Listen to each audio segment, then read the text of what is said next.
Hola a todos, bienvenidos a este hermoso espacio que hemos denominado Entre Letras e Historias. Mi nombre es Dalila Espinosa y en esta oportunidad tengo una invitada de lujo. Ella es escritora, se define también como poeta, es correntina, pero también podemos decir que sos un poco formoseña. Bienvenida, Analía Báez. Hola, buenas tardes, ¿cómo estás, Dalila? Un gusto estar, y sí, soy correntina, pero nacionalizada en la provincia de Formosa. Un gusto tenerte, Analía, acá con nosotros. Analía ha publicado libros muy exitosos y ha participado de diversas antologías. ¿Puedes contarme? Porque has oscilado entre Formosa, Corrientes, sos muy activa en ambas provincias. Sí, la verdad que sí, siempre estoy convocada para participar en diversas antologías con temáticas también variables, como por ejemplo una antología que trata la temática de violencia de género, Mujeres en Bareté, que quiere decir mujeres fuertes de verdad. Otra antología también en homenaje a los caídos de Malvinas, que se ha publicado. Todo este trabajo se hizo durante el tiempo de pandemia, ¿no? El año 2020 y el año 2021, donde los escritores y escritoras hemos estado muy activos a pesar de ese tiempo vivido tan diferente a otros. También muy reciente otra antología de la cual participé, sería en homenaje también a esos bomberos voluntarios y a aquellos que dieron batalla al incendio o a los incendios que azotaron nuestros campos en Corrientes. Participé hace poco y se presentó muy recientemente Todos por Corrientes. Y también quería preguntarte porque si bien sos profesora de lengua y literatura, tu inclinación hacia las letras es mucho antes. Contanos un poquito de esa experiencia.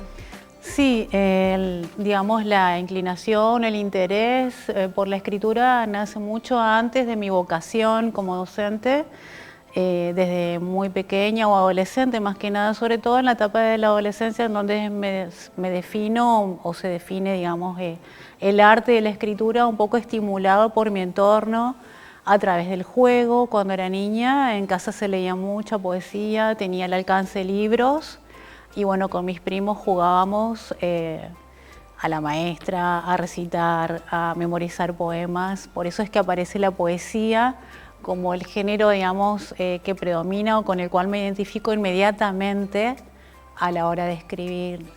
Sí, y en el 2019 publicás tu primera novela, que la tenemos acá, que sí, son Las delgadas paredes del patio de atrás. Contanos un poquito de la temática de esa novela. Sí, esa novela tuve el gusto y el placer de presentarla acá en Formosa por primera vez en la Feria del Libro en el año 2019, en el mes de septiembre. Y bueno, esta novela, en ella relato la historia, una historia, digamos, ficción, pero al mismo tiempo tomo elementos de la realidad para poder plasmar, digamos, la historia, y bueno, donde creo también personajes secundarios en torno a este personaje principal que se llama la novela Las delgadas paredes del patio de atrás, y un subtítulo que acompaña el título, Esmeralda Cartier y la búsqueda del saber, porque me pareció importante asociar de alguna manera ese espacio físico donde Esmeralda se desenvolvía a partir de su segunda infancia, digamos, pero en realidad no pertenece, ella se da cuenta que no forma parte de ese espacio, entonces busca la manera como puede siempre de ir en busca de esa, digamos, de ese sueño que es el saber y que va a estar limitado en ese lugar. Es decir, el saber, pero digamos el alcance muy limitado, y bueno, entonces las condiciones económicas tampoco acompañarán, las condiciones climáticas tampoco, entonces por eso se llaman Las delgadas paredes, que en realidad es una tarea del lector descubrir si las paredes son realmente delgadas o no. Si son paredes o no también. También en sentido simbólico. Claro, esa metáfora. Exactamente. ¿Le das ese papel entonces al lector? ¿Pensás en un lector ideal, digamos, un lector modelo? En realidad no existe un lector modelo, existe un lector o muchos lectores, y cada uno tiene al mismo tiempo algo por descubrir. Es lo que me pasó en la experiencia en cuanto a lo que hacen las devoluciones, recibir devoluciones, opiniones, y bueno, en donde yo me descubro también como escritora, porque hay aspectos que desconozco al momento de escribir, a lo mejor hay otros que no, que ya los tengo muy claros y que coincide a veces con la opinión de alguno u otro lector o lectora, pero siempre es importante para mí la voz del lector, porque uno cuando termina de escribir una obra se la ofrece al público lector y es el lector el dueño del libro. ¿Y qué pesa más a la hora de hacer un libro? ¿La Analía poeta o la Analía profesora? No. ¿Cómo combinás la docencia con la escritura? exigencia por parte de la docencia, obviamente. Soy muy exigente, me lo han dicho, yo eso también lo descubrí después, que soy muy exigente porque siempre, sobre todo en la etapa en lo que hace de la... Las profes de lengua no somos exigentes, ¿no es cierto? Tenemos como ese rótulo o esa fama, por decirlo así, de ser exigente, pero creo que la exigencia comienza por uno mismo, o sea, a partir de una, en este caso, y siempre hasta último momento tengo algo por corregir, siempre antes de entregar a la editorial, y después el trabajo posterior que hace a lo que son las correcciones con la editorial, un trabajo en equipo muy importante también. He cambiado hasta hasta ese momento una palabra, un título, un punto, una coma, o me ha tocado eliminar o suprimir también términos, es decir, que no paro hasta que... Creo yo que todo poeta o todo escritor busca o va camino a la perfección, pero en realidad es un camino largo. Y también de mucha intuición, porque vos sabés en definitiva lo que querés para Claro, tu proyecto. Exacto. Después, en el 2020, publicás este poemario muy hermoso, que lo terminé de leer, es muy lindo, 20 Sí. poemas de una existencia. Y quería preguntarte cómo, porque después presentás Ocaso Encendido, ¿cómo combinás la escritura? Porque vos dijiste que estabas escribiendo en simultáneo. Sí, en simultáneo mi última obra, que es una temática totalmente diferente a 20 poemas de una existencia. Ocaso Encendido abarca ambas obras porque son poemas que comencé a escribir muchísimo antes, es decir, poemas que quedaron escritos y que cobraron cuerpo recién ahora, después de 2 libros. 20 poemas de una existencia nace como una necesidad de ser la voz o el eco de muchos pensamientos, de muchas preocupaciones que aparecieron durante el año 2020 con la aparición del COVID-19. Entonces, 20 poemas, año 2020, también haciendo un poco alusión a ese año, al número, de una existencia, porque marcan, digamos, expresiones y razonamientos que hacen a nuestra existencia humana.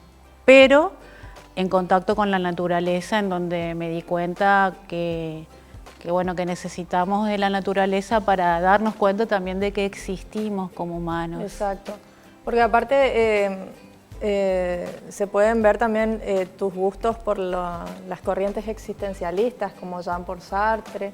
O sea, hay una influencia netamente existencialista. Marcada. Sí, sobre todo durante mi formación como docente. Y bueno, son los escritores que me han marcado. En Argentina, Ernesto Sábato, Jean-Paul Sartre, por supuesto, con la posguerra. Entonces, en este caso nos toca a nosotros con la pandemia, que es también una especie de guerra o de lucha o de manera de subsistir ante una muerte masiva. ¿Y cómo es escribir en simultáneo? Porque yo trato de imaginarme y yo digo, esta mujer es una máquina, ¿no? ¿Cómo hace? Sí, no paro en realidad. Por ahí nos preguntan ¿en qué te inspiras? Bueno, pero convengamos que las mujeres tenemos un cerebro. Esa capacidad. Esa capacidad de pensamiento. No sé si capacidad, pero habilidad de hacer cosas o de tener, digamos, ocupaciones o actividades simultáneas. Escribir, puedo estar escribiendo un libro de poemas, como puedo estar escribiendo también narrativa o una obra de teatro. Entonces es como que estar en permanente, digamos, aparte la escritura como arte es lo que nos nace en realidad, lo llevamos adentro, entonces el arte tiene esa necesidad de manifestarse permanentemente. Y en el caso de 20 poemas de una existencia, el prólogo, bueno, y el libro se lo dedicás a una persona muy especial para vos. ¿Puedes contarnos de ella? El libro en sí cierro con una persona que ya no está, y el poema lleva por título Ángel, que fue mi papá, que se fue en realidad en el año 2020, no por digamos, la enfermedad del COVID-19, o sea, por el virus, sino que ya traía otra patología y bueno, coincidió. Entonces yo digo en ese poema que no me abandone, que no me deje en ese momento, porque también formé parte de esa multitud desesperada ante la incertidumbre cuando todavía no aparecía la vacuna. Entonces le pido en ese poema que no me abandone, que tome mi mano como en mi niñez o durante mi niñez. Es una especie de plegaria que creo que muchas personas se pueden sentir identificadas si tienen a alguien que está y que siempre es una, digamos, una persona que protege, que acompaña, que cuida. Entonces cierro el poemario con ese poema dedicado a él y bueno, que de alguna manera me protegió todo ese tiempo. Sí, la verdad que se puede ver a lo largo del libro ese momento tan especial y tan difícil para vos, y también todo el contexto en el cual se da este poemario, que fue un contexto bastante difícil. En realidad fue el medio para otras voces, a través de algunos poemas donde aparecen algunas temáticas preocupantes. ¿Y cómo te sentiste al presentarlo a la comunidad? Porque lo presentaste en ferias del libro de Corrientes, de acá. Formosa. Y también participaste allá en la Feria del Libro 2022, en mayo. Sí, en la Feria del Libro Internacional de Buenos Aires, representando a la SADE, o Sociedad Argentina de Escritores de Formosa, filial Formosa. Y bueno, fue una experiencia nueva, o sea, en donde, digamos, conocí a otros escritores y escritoras. También, bueno, otros años fui, pero como espectadora y lectora.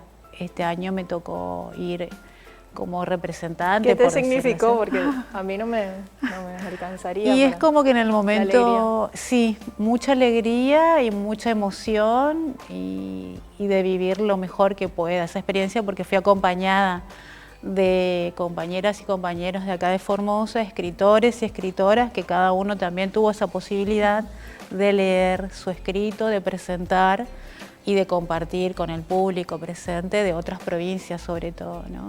¿Y viajás mucho a Corrientes? Porque vivís acá, pero sí. Tu actividad literaria también se da en ese espacio. Sí, porque estoy permanentemente en contacto con los escritores y escritoras correntinas. Nací allí y bueno, como también necesito de la naturaleza, voy a estar en contacto con el río, con el viento de Corrientes, a los orígenes, a mis raíces. Y vengo siempre, voy y vengo, o sea, me considero formoseña obviamente, porque Formosa me dio todo. Pero leyendo un poco sobre vos, vos manifestás eso, que vos tenés la necesidad de volver al espacio donde naciste para nutrirte, digamos, y alimentarte de esa naturaleza. Sí, es cierto. Sí, considero que es bueno, es muy bueno volver a las raíces. En este caso tengo la oportunidad porque estoy cerca. Entonces eso también contribuye a que pueda ir siempre, a estar con mis familiares, que a todos los tengo allá. Bueno, Formosa me encanta, siempre me emociono cuando escucho la marcha, el himno Marcha Formosa, sobre todo cuando dice Formosa, te haces curva en el costado norte de la patria, esa parte creo que a todos los emociona, pero sí. Mi tierra, como a todos creo que nos pasa, los que vivimos lejos del terruño, de donde nacimos, de donde crecimos, voy siempre para nutrirme y tomar eso, y tomar más fuerza y seguir adelante, ¿no? Y contame un poco sobre el Ocaso Encendido, esa maravillosa portada llena de fuego.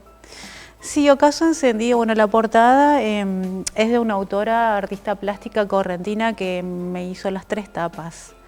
Yo la ideo, yo la pienso y bueno, la transmito a ella y ella la plasma. con diferentes... ¿Y por qué la elegiste a esta artista? Se llama Dalia de Jesús Romero porque, bueno, ella es parte de mi familia también. Es una persona muy sabia y además sabe percibir y recibir mi mensaje, porque es difícil, creo que, transmitir. Sí. Yo no sé pintar ni dibujar y ella es como que, por ejemplo, en 20 poemas le pedí un sendero luminoso en medio de la oscuridad y ocaso encendido, bueno, el ocaso que a pesar de que el sol se va en la tarde o muere en la tarde, la luz nunca se apaga, los rayos están siempre y es el amor en realidad, representa para mí a través del sol, más allá de las circunstancias, más allá de la oscuridad, por decirlo así, a veces que el amor vacila y bueno, su luz siempre vence y siempre prevalece a pesar de todo, es en ese caso. Y también me mencionabas que en la concepción de estos 3 libros,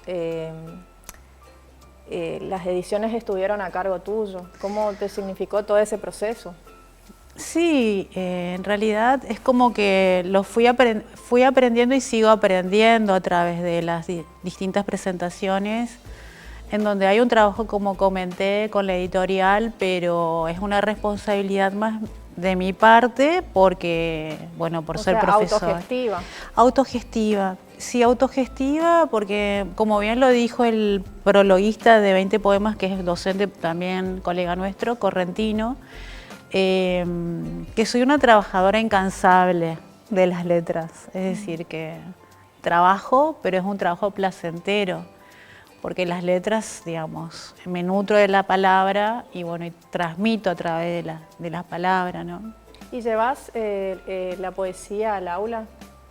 Sí, llevo la poesía al aula y bueno, tengo la satisfacción de que los alumnos también captan, digamos, hoy en día es muy difícil a veces lograr que expresen, que se manifiesten o que expresen sus emociones abiertamente. Creo que la poesía tiene esa magia de poder, digamos, llegar al corazón y bueno, que eso me pasó con los alumnos, bueno, en la cátedra del profesor Orlando Van Bredan, que me hizo el prólogo y aceptó humildemente de mi último libro, Caso Encendido, y bueno, después fui invitada a su clase de teoría literaria y bueno, ahí se aplicó, digamos, lo que es la teoría literaria en lo que hace al concepto, a los sentimientos y a las imágenes, como bien lo dice en su prólogo, por cada uno de los alumnos, quienes elegían un poema y lo leían. Al mismo tiempo, aplicaban la teoría literaria, que me pareció excelente. ¿Y tenés un poema favorito? Porque siempre uno cuando escribe tiene un poema favorito. Tengo varios en realidad, pero me identifiqué a partir de esa clase con un poema que lo escuché en la voz de uno de los alumnos. ¿Podés leernos? Sí, y que tiene por título Tiempo. Sí. Es un poema breve, así que...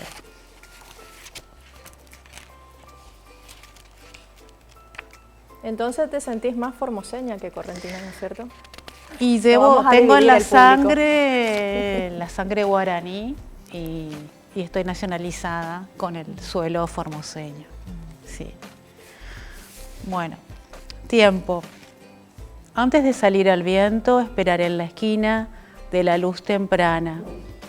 Antes de arrojar metáforas, leeré las notas en mis palmas. Beberé la miel en mis palmas. Endulzaré la frescura de mis labios tersos. Antes de cruzar la vía, escucharé el sonido del misterioso tren.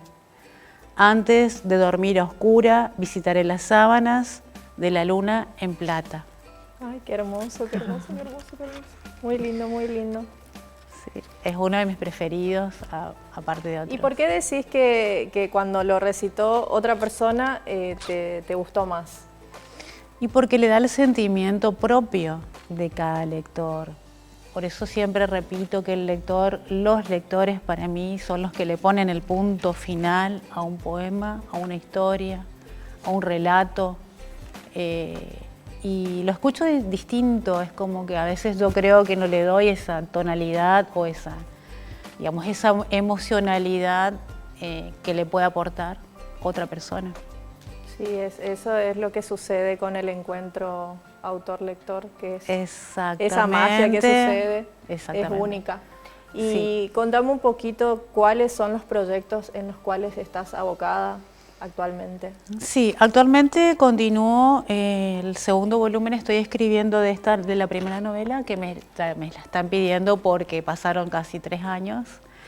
Estoy en el volumen 2, donde abarco lo que es la etapa evolutiva de la adolescencia de este personaje que es Esmeralda Cartier, y donde ya me centro en en lo que yo llamo el templo, que es el colegio, donde ella ya está en contacto con el saber, y que en esta primera etapa tuvo que pasar por diferentes situaciones muy adversas, circunstancias adversas para poder llegar.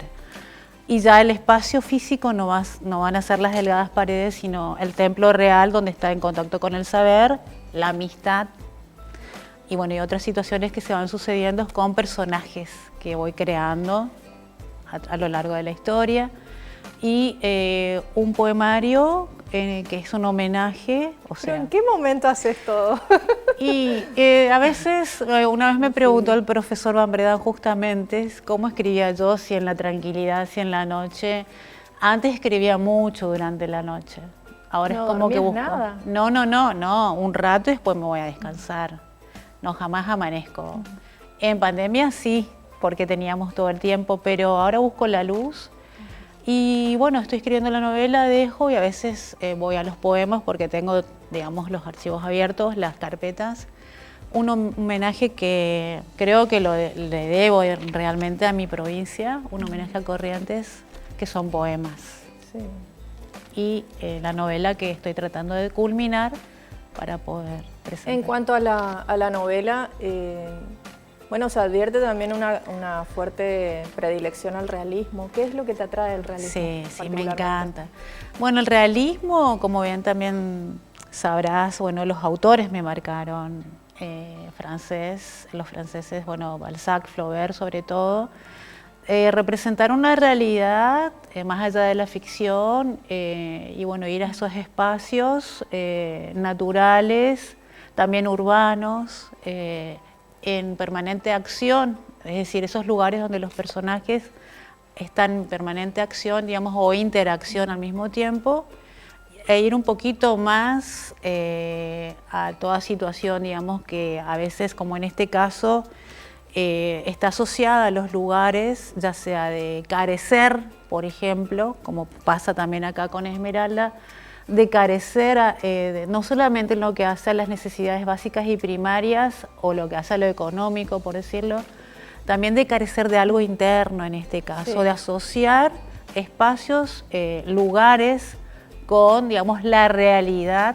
Ahí entonces voy al realismo, naturalismo, que el naturalismo vaya un poco más allá de lo que es el realismo y es un poco a veces más crudo también. Sí. Como Dickens, por ejemplo, que me marcó mucho en lo que es naturalismo, o sea, bueno, Balzac también lo hace un poco así cuando habla de esos personajes y asocia al espacio físico, ya sea un estado de ánimo o ya sea una situación familiar que está asociada al lugar, ¿no? Y que es como que a veces se mimetizan también. ¿Y por qué la novela tiene esa sensación de inacabada, de que necesita un volumen más? ¿Lo pensaste así o...? Sí, lo pensé, por eso como también como docente creo que lo pensé. La etapa de la primera infancia, la etapa de la adolescencia, porque también trabajamos mucho en la adolescencia, psicología del adolescente, por ejemplo, y ver algunas cuestiones por las que los adolescentes atraviesan. Y la etapa adulta, que sería el volumen 3, en donde seguramente Esmeralda podrá llegar a alcanzar esa búsqueda, ¿sí? O podrá lograr, digamos, llegar a la meta a través de esa búsqueda. Exactamente. Y para este volumen entonces vamos a ver un poco más de este personaje. ¿Y dónde nosotros podemos conseguir estos libros, Analía? Sí, actualmente los tengo yo porque a los 3 tengo ejemplares de los 3 libros. La editorial con la que trabajo se encuentra en Corrientes, entonces me provee a mí para poder, digamos, vender o que los lectores que quieran adquirir un ejemplar se pueden comunicar conmigo. Directamente con vos. ¿Y en las redes sociales cómo podemos encontrarte? ¿Sos activa en las redes sociales? Sí, algo, digamos. Soy ¿Sos un más poco del más papel? Sí, en realidad sí, o de los artefactos o dispositivos que contamos hoy, los escritores con los que contamos, pero sí, hay que ir al papel siempre, a la naturaleza otra vez, al contacto con el papel. Y bueno, estoy como en Facebook, estoy como Analía Báez, o en Instagram, Ana Báez Escritora, todo junto. Sí. Te quiero agradecer, Analía, por habernos acompañado y también presentar estos libros que recomiendo y que se comuniquen con vos y los adquieran porque son bellísimos. Bueno, gracias. Muchísimas gracias a ustedes por invitarme, es un placer. Muchas gracias y queremos agradecer al público que nos sigue en este hermoso ciclo. Muchas gracias.